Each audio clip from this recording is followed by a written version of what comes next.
Shabbat Shalom, everyone. Shabbat Shalom. So we've reached that point in the service where we have a sermon or a Devar Torah or a story. So in honor of our Shabbat Shirah service tonight, I have prepared a little bit of a story. For those of you expecting a sermon, don't worry, we have the Holy Days coming up, and I'm looking forward to all of your thoughts on what sermons you're going to be delivering. So this is based off a story, A World Without Music, by Alexandre Rousseau. Nobody understood why music had vanished from society. Some claimed it was a curse, retribution for humankind's transgressions. Others thought that all kinds of artistic expression had been wiped out by a natural disaster or another catastrophic occurrence. However, the outcome was the same regardless of the cause. A world devoid of music. People throughout the world adapted to their new reality as the years went by.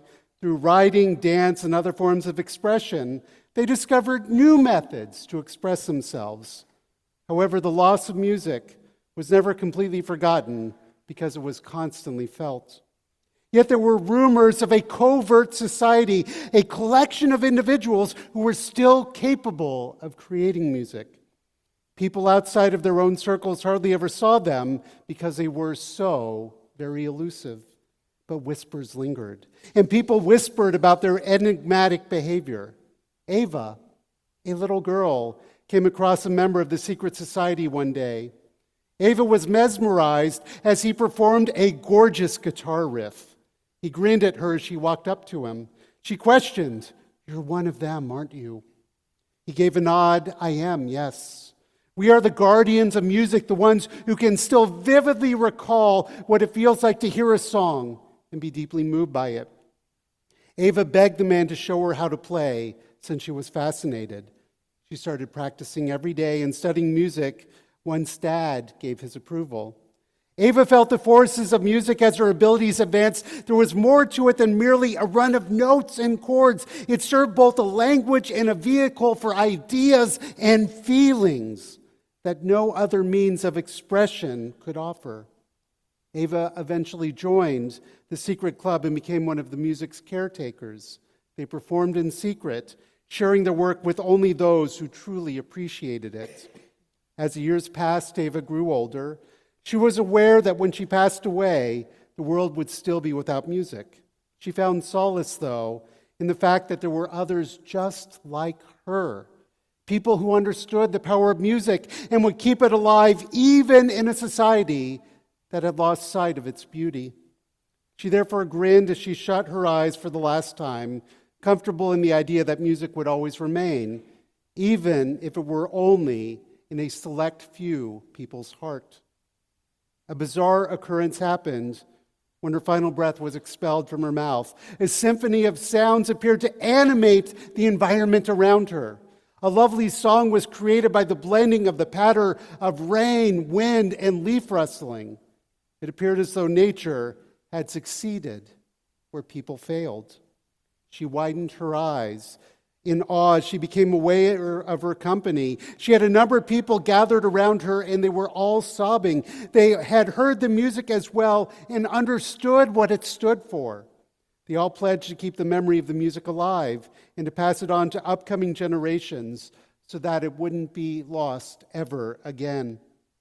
The new generation only discovered the music they had produced as children, and as a result, they treasured it much more. It had evolved into a representation of their tenacity and their inventiveness, serving as a reminder of both their losses and their victories. And so the world once again heard music. And though it wasn't the same as before, it retained its potency. It has the power to unite people, to mend their broken hearts, and to restore hope. And as the globe started to rebuild, music became a crucial component of it. It served as both a sign of what they had gained, a sense of cohesion, and a reminder of what they had lost. The world's citizens experienced hope for the first time in a very long time. They had previously been residing in a world without music, but now they had the opportunity to start over. They came together with the intention of restoring what had been lost. They found new techniques to create music as they worked. They discovered that when they used it in the proper way, commonplace items like pots and pans could provide lovely rhythms. They experimented with their voices and found they could still produce soul-stirring tunes without the use of any instruments. And the globe started to hear music again, slowly but gradually. It started off only as a whisper, a toddler playing a single note on a makeshift instrument. However, when more and more individuals rediscovered the thrill of making music, that murmur eventually turned into a chorus. The hope in people's hearts increased in volume as the music did. They understood that much work remained to be done and that it would take time to restore what had been destroyed. But they also understood that they had everything they required to build a better world as long as they had music. The people of the world gathered once more as the sun sank on the first day of the new beginning. Their singing and dancing created a rhythm that reverberated throughout the entire landscape. They were aware that they had been given a gift and would never take it for granted again as they did before. Because in a world without music, they had found something incredibly valuable: the ability to heal, bring people together, and inspire. They made a commitment to never again forget music. It was now thriving in the hearts of those who had vowed to keep it alive. To help them become aware that music was more than just sound, as they sat there admiring the beauty of their surroundings, it was the sound of youngsters laughing, the wind rustling in the leaves, and the quiet hum of a bee buzzing through their windows. So the people vowed to themselves that they would always remember the value of music, and how it influenced the world in which they lived. They understood that without it, life would be nothing more than a lifeless existence devoid of color. So that's the end of the story.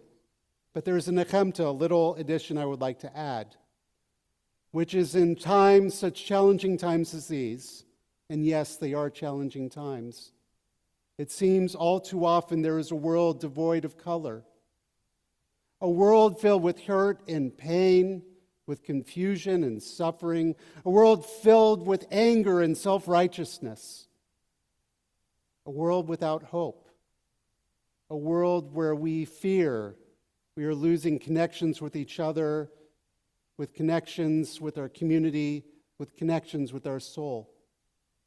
And so on this Shabbat Shirah, the Shabbat of song, the Shabbat of music, may we be reminded that when we hear music, when we create music, when we listen to music, when we become music, that very music enters our soul and has the capacity, the ability to help us rebuild those connections, to repair the world, to inspire others, to uplift us with hope, to help us when we are broken down, and to touch our souls in ways that inspire us to bring music to others. And one by one, as we share these melodies, may those melodies help inspire others, rebuild those connections, bring repair and wholeness to the world. Shabbat Shalom.